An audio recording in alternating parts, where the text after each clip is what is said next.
আজকে আমি জল খাবারের জন্য রান্না করলাম সাবু দিয়ে খিচুড়ি।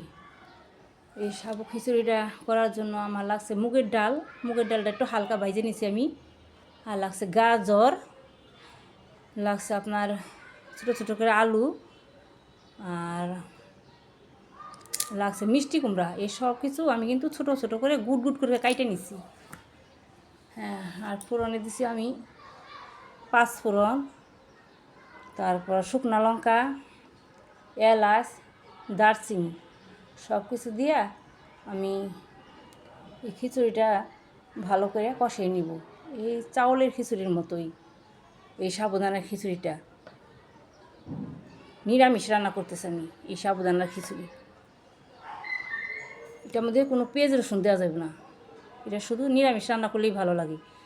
সাবু কিন্তু আবার 2 রকমের আছে, একটা জলের মধ্যে ভিজিয়ে দিলেই ওইটা একদম গইলা যায়, আর আপনার এটা গলবে না। আর দিয়ে দিলাম আমি পরিমাণ মতো মশলা, দিয়ে দিলাম জিরার গুঁড়া, হলুদের গুঁড়া, আর দিয়ে দিলাম ধনিয়ার গুঁড়া।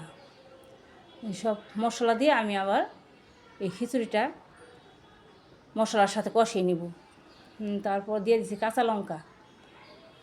আর যে সাবুর কথাটা যে বললাম, এটা এক ধরনের সাবু যে জলে দিলেও ভিজবে না, একদম পুঁতির মতো চকচক করে। ওইটা দোকানে গিয়ে বললেই যে আমি সাবুর খিচুড়ি রান্না করবো, তো কি সাবুর পোলাও রান্না করবো, এরকম ধরনের আমার সাবু দেন, তাহলে ওনারা এই সাবুটা বের করে দিবে। এই সাবুর খিচুড়ি, সাবুর পোলাও অনেক ভালো লাগে। তারপর আমি দিয়ে দিলাম পরিমাণ মতো গরম জল দিতে হবে, দিয়ে দিলাম পরিমাণ মতো গরম জল।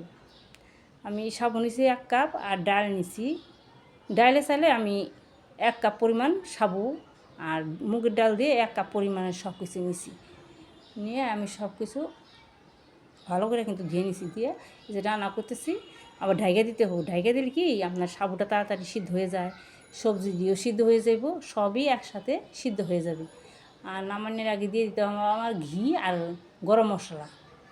এই সব কিছু দিয়ে আমি একটু সবজিতে রান্না করলাম, তো এই কারণে একটু এরকম সাইজেরই রাখলাম। এটা নামিয়ে নিলে আর একটু ঘন হয়ে যাবে, আর একটু ঝরঝরা হয়ে যাবে। আমার মতো আপনারা এইভাবে সাবুর খিচুড়ি বানিয়ে খেয়ে দেখবেন, সবজি দিয়ে আর মুগের ডাল দিয়ে রান্না করে খেয়ে দেখবেন, দেখবেন খেতে কত ভালো লাগে। আমি আজকে সকালে জল খাবারের জন্য এই সাবুর খিচুড়িটাই রান্না করছি।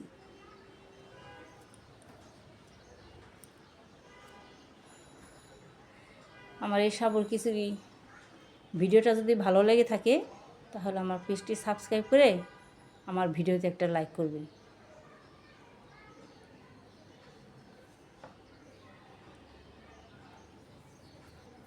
এই খিচুড়িটা দেখতে যত সুন্দর হয়, এই খিচুড়িটা কিন্তু খাইতেও ততই ভালো লাগে।